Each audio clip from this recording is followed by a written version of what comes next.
प्रिय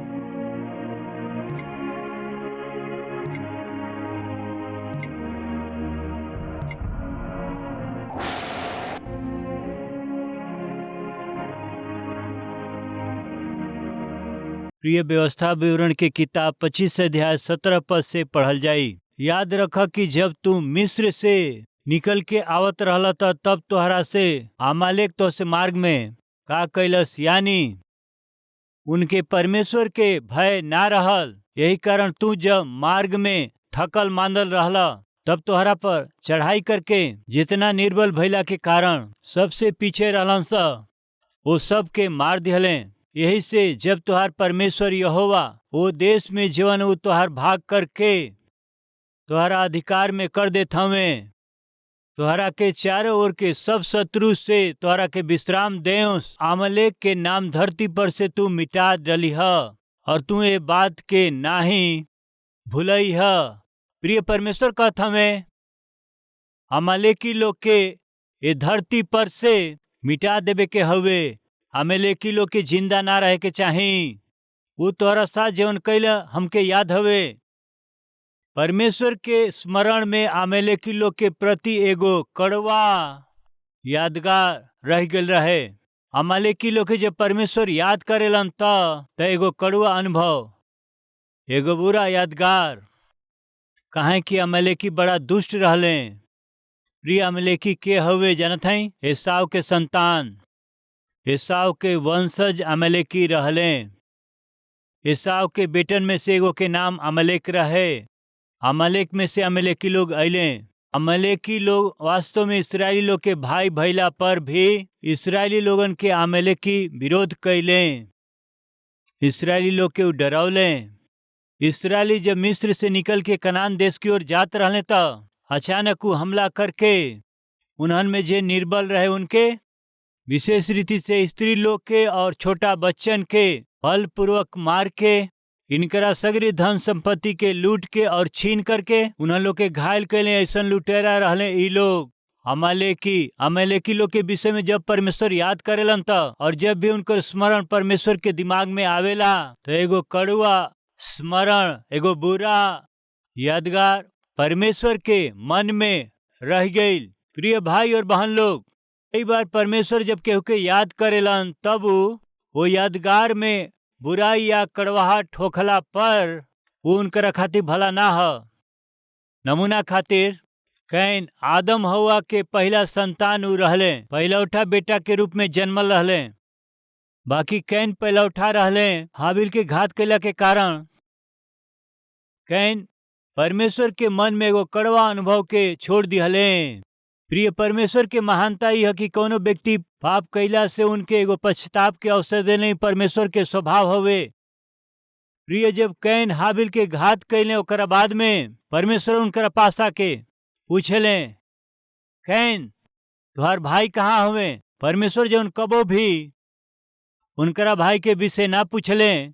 हाबिल के मरला के बाद जब वो पूछत रहले त उनके सोचे के रहे का परमेश्वर हमारा भाई के विषय कबो ना पूछले। हमारा भाई के विषय विशेष रूप से पूछत हमें त शायद हम उनके मरले बानी। परमेश्वर के मालूम बाटे परमेश्वर हमरा के हमारा भाई के मारत देख ले बने, ऐसे पूछत हमें भाई कहाँ हमें गलती मान लेतन तो अच्छा होई। प्रिय वही दिन परमेश्वर कैन से तुहार भाई कहाँ हमें पूछला के कारण जानत हई? शायद कैन अपन गलती मान ली है।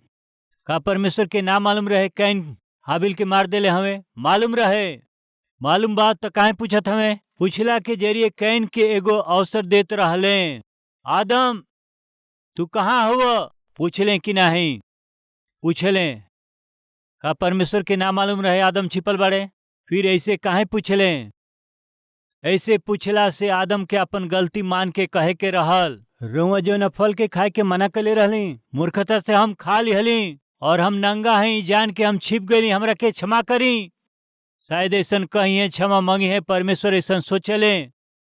प्रिय सुनी जा, कोनो व्यक्ति के अवसर दिहला बिना परमेश्वर दंड देवे वाला परमेश्वर बिल्कुल ना हमें।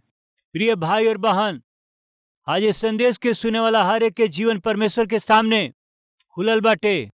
माता पिता के ना मालूम होखे, पति पत्नी के ना मालूम होखे, बच्चन के ना मालूम होखे, घर में केहू के ना मालूम होखे रउआ कौन गलती करत हई, कौन पाप करत हई, रउआ कौन नीच में काम के करत हई, रहस्य में जीवन कैसे जियत हई, सब कुछ परमेश्वर के मालूम हवे।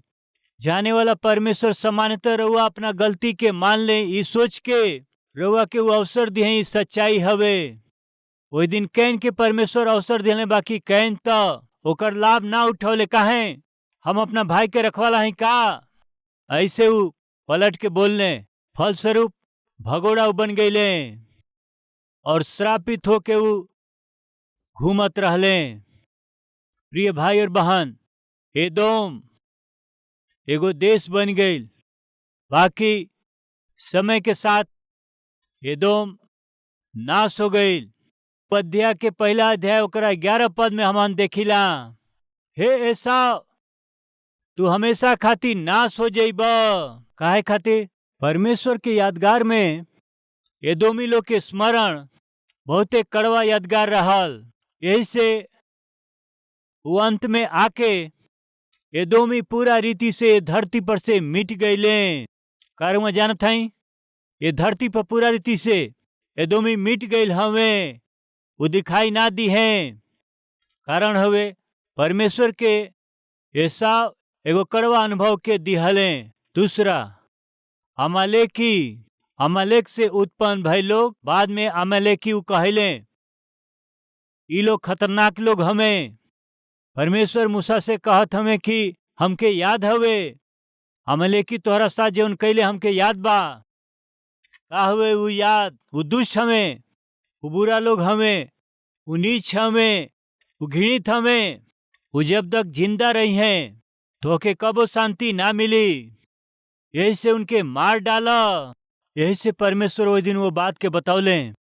परमेश्वर के नजर में एगो कड़वा यादगार दिहले ये अमालेकी।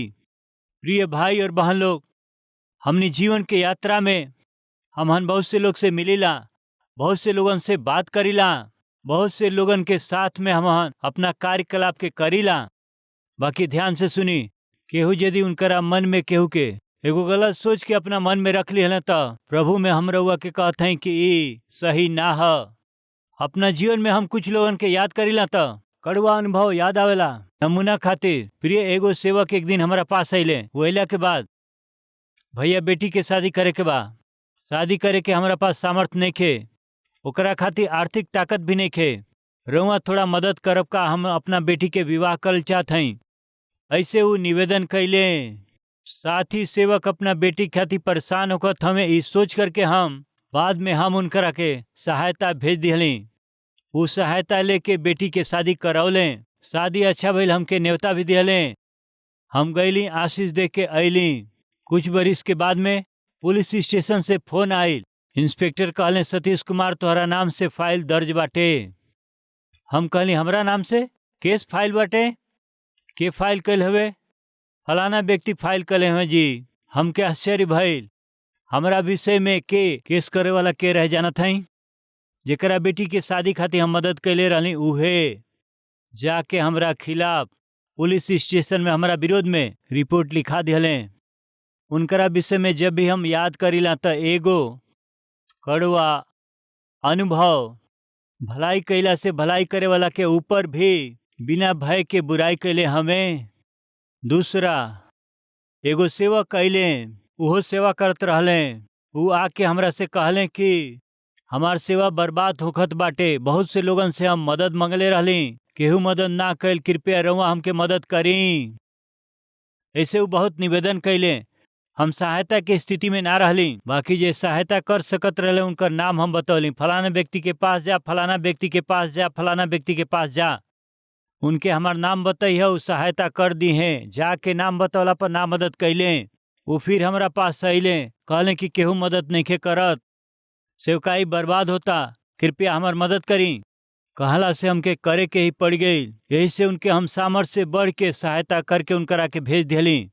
उहे आदमी ऐसन मीटिंग में हमार बुराई कैले। वो सुन के लोग हमरा से कहले, ई का इनकर बहुत सहायता कैली, बर्बाद होकर सेवा के रउआ खड़ा कैली। एगो स्टेज पर और बुराई करत रहले। ए बात के जब हम सुनली उनकरा विषय में हमरा मन में एगो कड़वा याद रह गई। प्रिय 20 साल पहले का बात हवे। हमरा जीवन में एगो समस्या आई, बुजुर्ग लोग से बतावे के रहे। हमरा और से बात करे 4 लोग अइले, ओह तरफ से भी बात करे 4 लोग अइले। बाकी वो तरफ से आयल 4 लोगों में से के रहे जानत हई जे हमरा साथे रहले, हमरा साथे खैले, हमरा साथे सेवा कैले, उ रहले। हम अवसर दिहनी, सेवा में उपयोग भइले। जौन समस्या आयल रहे और समस्या के हल होखे के रहे वो समय जे के हमरा और से बात करे के चाही, वो तरफ से हमारा विरोध में बात करे आयल रहले। उनके देख के हम बहुत दुखित भइली और कहली कि शर्म तोहरा के नइखे का? तू हमारा विरोध में बात करे आयल हव, का मुंह लेके आयल हव? ऐसे कहला से वो मुंह ना खोलने चुपचाप बैठल रहले सुनी। वही दिन से लेके आज तक कभी वो हमसे ना मिलले, ना हमरा सामने अइले। कारण का रहे कि वो जानत रहले कि खराई से जी के सेवा करे वाला एगो सेवक के विषय में हम बात कैला के हिम्मत हम कैली। वो गलत बाटे, वो जान गए, यही से वो हमसे मिले के कोशिश ना कैले। ध्यान से सुनी, पता नहीं काहे हमार मन ना मानल। हमरा साथे रह के सेवा में सेवकाई कैले। हमें उनकर हाल चाल लेवे खातिर फोन नंबर लेके उनकरा के हम फोन कैली।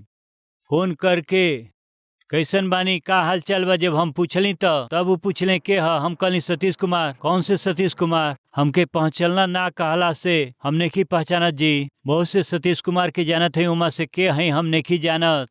हम ही हैं सतीश कुमार, हम उहे हैं सतीश कुमार। हाँ जी, के सतीश कुमार? हम कहली वे सतीश कुमार।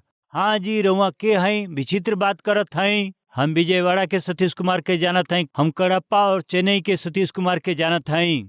रउआ कौन सतीश कुमार हैं जी? अब कोनो फायदा नहीं सोच के बोलनी। हम कलवरी टेम्पल से सतीश कुमार बोलत हैं।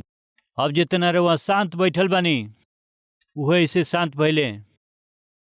मुंह से शब्द ना निकला, लड़खड़ात आवाज में ऊ का रउआ सच में कलवरी टेम्पल के सतीश कुमार हैं? हाँ, हम ही बात करत हैं। हमरा के क्षमा करब का? बहुते बार हम सोचली कि कलवरी टेम्पल रउरी पास आई, रउआ से क्षमा मांगी। हम रउरी साथे बुराई कैली, वैसे शर्मिंदा हो के रउआ के हम चेहरा दिखा न पौली, हम आ न पौली। बाकी रउआ आज स्वयं फोन करके बात करत हैं, यही से हम खुद रउआ से क्षमा मांगत हैं। क्षमा कर देब का? प्रिय ध्यान से सुनी, ई व्यक्ति हमारा विरोध में एक बार बात कैले और हमारा मन में एगो कड़वा अनुभव के दे दिहले। बाकी वो कड़वा याद के वो मधुरता में बदल दिहले। बताइए कैसे? कैसे? क्षमा मंगला के जरिए। प्रिय भाई, प्रिय बहन, ये वचन के सुने वाला बहुत से गंदा काम कैले हुए हैं। इस सोच के लोग हमें परमेश्वर के विरोध में जियल हुए हैं। ऐसा लोग बहुत हमें बात के जरिए परमेश्वर के विरोध में, दृष्टि के जरिए परमेश्वर के विरोध में, अपना काम के जरिए परमेश्वर के विरोध में, हाथ के जरिए परमेश्वर के विरोध में, अपना चाल चलन के जरिए रुआ परमेश्वर के विरोध में बहुत से काम कैले हैं। रुआ जितना बार पाप के काम कैली, हर बार परमेश्वर देख लें और देखत हमें। हम जब गलत काम करेली या परमेश्वर जब ओके देखेला, हमनी के मन में एगो याद के छोड़े ली जा। वो याद कैसे हुए जानत हैं का? एगो कड़वा अनुभव, छी ऐसन पाप में काम काहे करता, ये ऐसन पाप के काम काहे करतिया, ये ऐसे काहे बतियावत हमें, ये ऐसे काहे कमात हमें, ये ऐसे काहे सेवा करत हमें, ये ऐसे पत्नी के काहे मारत हमें, ये ऐसे पति के काहे दुख देत हमें, ये इतना काहे झूठ बोलत हमें, ये ऐसे लड़की के जीवन काहे नाश करत हमें, ये गलत रिश्ता काहे बनौले हमें, ये ऐसे काहे पत्नी के धोखा देत हमें, ये ऐसे पति के काहे धोखा देत ह। कैसन बा अधर्म, कैसन बा अन्याय। परमेश्वर जब भी रुआ के देखेलन, हर बार परमेश्वर के मन में काह कड़वा याद। अपना पाप खातिर रुआ यदि क्षमा ना मांगब तब कड़वा अनुभव वैसे ही रह जाई। प्रिय 2-3 गो उदाहरण दिहली। बेटी के शादी खातिर पैसा हमसे लेके ले जाके वो आदमी पैसा ले जाके अपना बेटी के शादी कैले और हमरा साथ बुराई कैले। जौन बुराई कैले वो हमरा मन में कड़वा याद बन के रह गई। एगो आदमी जौन हमार सेवा बर्बाद होता बोल के हमसे मदद लेके गईले, उहे व्यक्ति एक बार हमारा बारे में बुराई करके हमारा मन में एगो कड़वा याद के छोड़ गईले और वही समय जे हमारा विरोध में बात करे आयल रहे वो हमरा मन में एगो कड़वा याद के छोड़ गईले। बाकी वो व्यक्ति क्षमा मंगला के जरिए वो कड़वी याद के हमारा मन से दूर भइल। एगो मधुर याद हमारा मन में रह गईल। प्रिय, हम पूछत हई आज प्रभु के मन में रौरी विषय में एगो कड़वी याद ही रह गईल बाटे का, या फिर रोमा आंसू के साथ अपना पाप के मानी, अपना अधर्म के मानी और क्षमा मंगली, यही से परमेश्वर के मन में रोमा एगो मधुर याद बन गई है। प्रिय सुनी, दाऊद परमेश्वर के मन के अनुसार व्यक्ति रहले। बाकी एक दिन उनके एगो स्नान करत औरत दिखाई दिहली। वो बहुत सुंदर रहली, बहुत ही आकर्षक रहली। ऐसे दाऊद उनके बुला करके उनकरा साथ वे विचार कैले। ओके परमेश्वर देखलें। परमेश्वर के मन में दाऊद के प्रति एगो कड़वा स्मरण रह गई। एक हफ्ता बीत गई, महीना बीत गई, 2 महीना बीत गई, तीसरा बीत गई, 4 महीना बीतल, 5 महीना बीतल, 6 महीना बीत गई, 7 महीना बीत गई, 8 महीना बीत गई, 9 महीना बीत गई। भयानक बात है, दाऊद अपना कैल पाप के ना मन ले और ऊपर से वो छिपावे के कोशिश कैले। कहीं हमार पाप बाहर प्रकट ना हो जाओ, कहीं उनकर बेविचार कैल पाप प्रकट ना हो जाओ। ए भय के साथ अपना पाप के मनला के बदले छिपावे के कोशिश कैले। ये छिपावे के प्रक्रिया में बरसेबा के पति के भी मरवा दिहले, अपना भाषा में मर्डर करवा दिहले। परमेश्वर क्रोधित भइले। दाऊद पाप कैल ही नहीं, वो पाप के मनला बिना पाप के छिपावे के तू कोशिश कैला। कब तक तू ऐसा जियब? एगो कड़वा याद बन के जियत हव। तोहरा विषय में जब भी हम सोचीला एगो कड़वा याद बन करके उभर आवेला। दाऊद के जैसे और के हो सकेला? बाकी दाऊद रास्ता भटक गईले, अपना पाप के नाम मान के ओके छिपावत रहले और बहुत से पाप करे लगले। हमनी के बीच केहू बा? रोमा केहू हो सकेला। कलीसिया के विश्वासी हो सकेला, कलीसिया के एल्डर हो सकेला, या कलीसिया के पास्टर हो सकेला। हो सके परमेश्वर के मन में रोमा एगो कड़वा याद के रखले होखी। सावधान, ये भला नहीं खे। दाऊद के केहू सही ना करत रहे, काहे कि वो राजा रहले।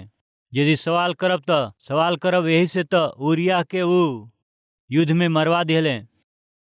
केहू और जाके पूछी तो उनके मार दिए। काहे कि वो परमेश्वर के रिश्ता के खो दिले बड़ा। यही से प्रतिफल का मिलल? परमेश्वर के नातान नबी के पास उनके भेजे के पड़ल। नातान नबी आके सीधे दाऊद कहीं ऐसा पाप कैला ऐसे पूछला से कहीं नातान के ऊपर कहीं खतरा पड़ जाई सोच के का कहले जानत हई? दाऊद तो से बात करे के बा। कहा बताई? एगो गरीब के पास भेड़ के एगो छोट बच्चा रहल। उन्हीं के सामने एगो धनवान रहले। वो धनवान के पास बहुत भेड़ रहे। वो धनवान के घरे अतिथि अइले। वो अतिथि के भोजन करावे के रहे तो उनकरा पास जवन रहल अपना भेड़ बकरी में से कोनो के वध करके भोजन के बदले निर्धन जवन भेड़ के बच्चा के प्यार से पलने, वो छोटा भेड़ के बच्चा के बलपूर्वक लेके उनकरा घरे आयल अतिथि खातिर भोजन बनौले। दाऊद भी एगो चरवाहा रहले, भेड़न के चाहत रहले। का कहले? एगो निर्धन भेड़ के बच्चा के बहुत प्यार से पललन तो एगो धनवान के घरे अतिथि आइल तो अपना भेड़ बकरी में से ना होकर के एगो गरीब के भेड़ के बच्चा के जेकरा के वो बहुत प्रेम कैले के बल से लेकर के वो धनवान अपना घरे आइल अतिथि के भोजन करौले। का? हाँ दाऊद, भोजन करौले।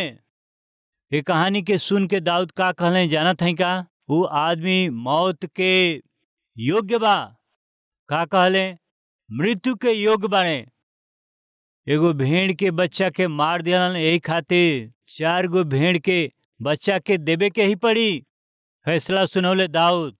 आवेश में आके दाऊद फैसला सुनौले तो नातान दाऊद की ओर देख के, नातान वो मनुष्य तू ही हव।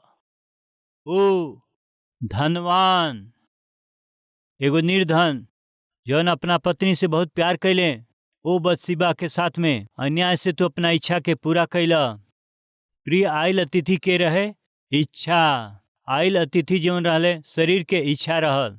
उनकर शरीर के इच्छा पूरा करे खातिर उनकर पास पत्नी रहले। उनसे अपना इच्छा के पूरा करके रहे।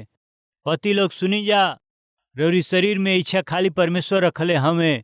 विवाह भइला के बाद खाली वो अपना पति के अलावा और केहू से इच्छा पूरा ना कर सकेला। पत्नी लोग सुनी, रौरी शरीर के इच्छा के और पति ही पूरा कर सकेलन, पराया पुरुष के पूरा करे के अनुमति ना ह।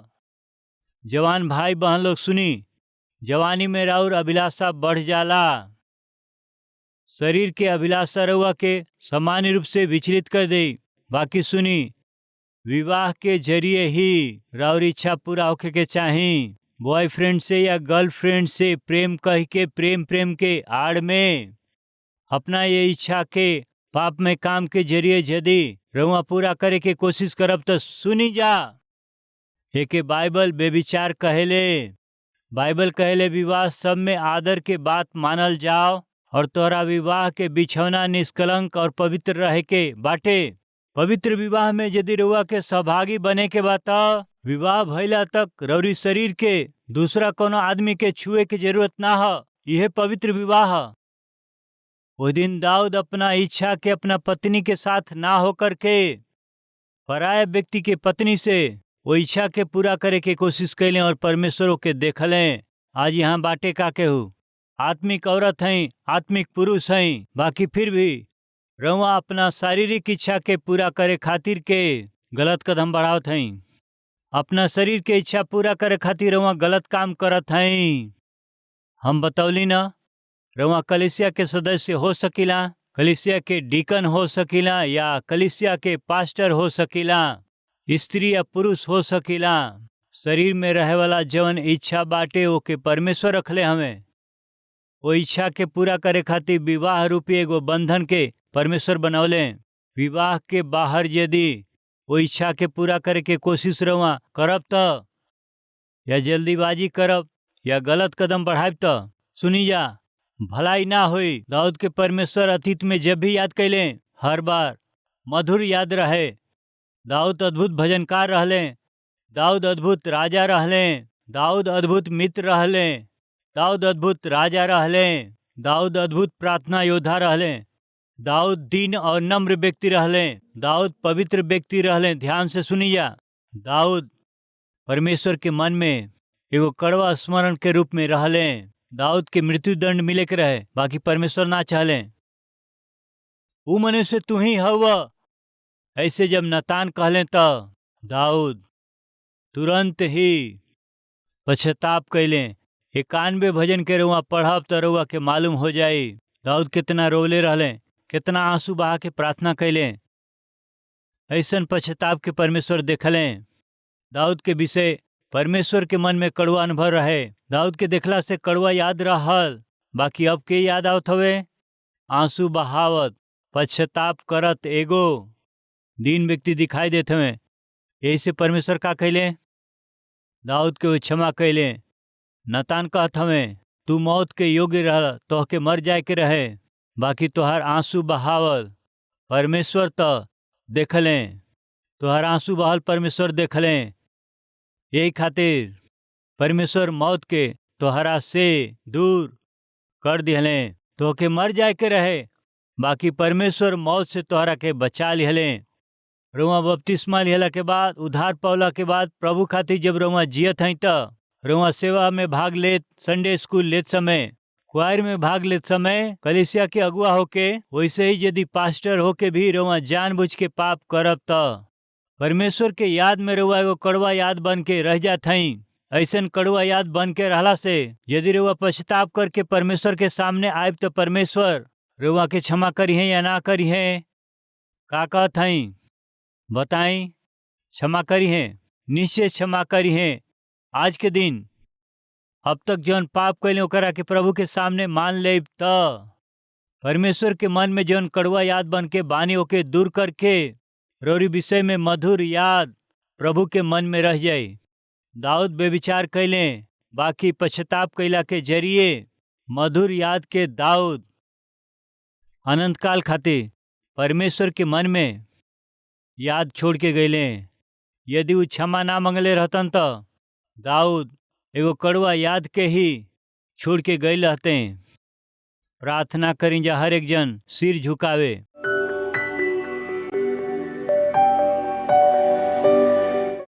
दोनों हाथ उठा के हमारा साथ ही प्रार्थना करब। प्रभु यीशु, यीशु जी, हे यीशु, ये समय पिताजी रउआ हमरा से बात कैले हई, रवि वचन के हम सुनले हई, हम अधीन होत हई।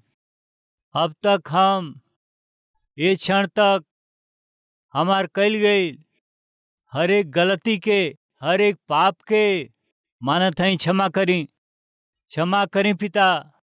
अपना लहू से धो के हमके शुद्ध कर दें हे पिता। पुराना गंदा जीवन के छोड़त हई पिता।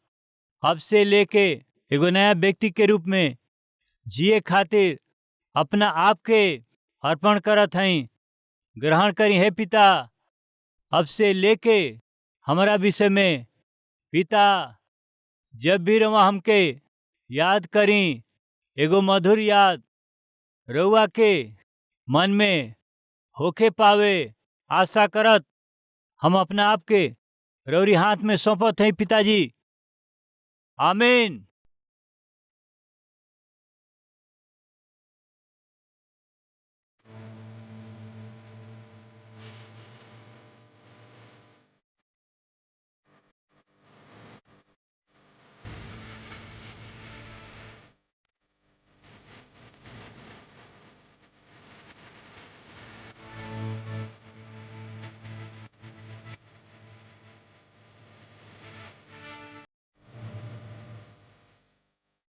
प्रार्थना के साथे और प्रयास के साथे रौरी आत्मिक उन्नति खातिर हम संदेश के प्रसारित करत हई जा। रउआ खातिर इस संदेश आशीषदायक बाटे त और इस संदेश के आगे बढ़ावे खातिर मेहरबानी से आपन राय बताएं। हमन के ये व्हाट्सएप नंबर पर कॉल करी या SMS करी। नंबर हवे 9100901080 और 6281169913। प्रभु में अति प्रिय आप सबको शलोम। अच्छे हैं? प्रभु के महान अनुग्रह से केवल एक कार्यक्रम के साथ प्रारंभ किया गया ये कलवरी आवाज आज लगभग 650 सैटेलाइट टेलीविजन कार्यक्रम के रूप में परमेश्वर आशीष दिया है। कारण जानते हैं? जो लोग इन कार्यक्रमों को देखते हैं वे आशीष पाकर इस कार्यक्रम के लिए कुछ न कुछ सहायता भेज रहे हैं। इसलिए एक कार्यक्रम से प्रारंभ किया गया, एक भाषा में प्रारंभ किया गया। कलवरी आवाज आज भारत देश के हर एक राष्ट्र में उनकी बोली जाने वाली भाषा में सुसमाचार को पहुंचा पा रहे हैं। और उतना ही नहीं, लगभग 650 टेलीविजन कार्यक्रमों के द्वारा केवल हमारे ही देश में नहीं, बांग्लादेश में, नेपाल में और पाकिस्तान, अफगानिस्तान, गल्फ कंट्रीज में और श्रीलंका में भी उनकी भाषा में ही प्रभु यीशु मसीह के सुसमाचार को पहुंचा रहे हैं। हर एक जन को उद्धार पाना है तो हर एक जन तक सुसमाचार पहुंचना है। इसीलिए हर एक जन उद्धार पा सकें, यीशु मसीह के सुसमाचार को जगत में फैला सकें, आपकी सहायता चाहिए। आज ये कार्यक्रम आप तक पहुंच सका है और इस कार्यक्रम को आप सुन पा रहे हैं तो किसी ने त्याग के साथ सहायता किया है, इसलिए ये कार्यक्रम आप तक पहुंचा है। किसी की सहायता के द्वारा आप जीवित परमेश्वर के वचन को सुन पा रहे हैं ना? आप भी सहायता करेंगे तो लाखों लोग उद्धारकर्ता को जान पाएंगे। इसीलिए प्रभु यदि आपको प्रेरित करते हैं तो कलवरी आवाज की सहायता करें, इस कार्यक्रम की सहायता करें, लाखों लोगों तक सुसमाचार को पहुंचाएं। पूरे मन से चाहते हुए निश्चय इस सेवा कार्य के लिए प्रार्थना करेंगे, प्रोत्साहित करेंगे, सहायता करेंगे। आशा के साथ विदा चाहते हुए आपका सतीश कुमार।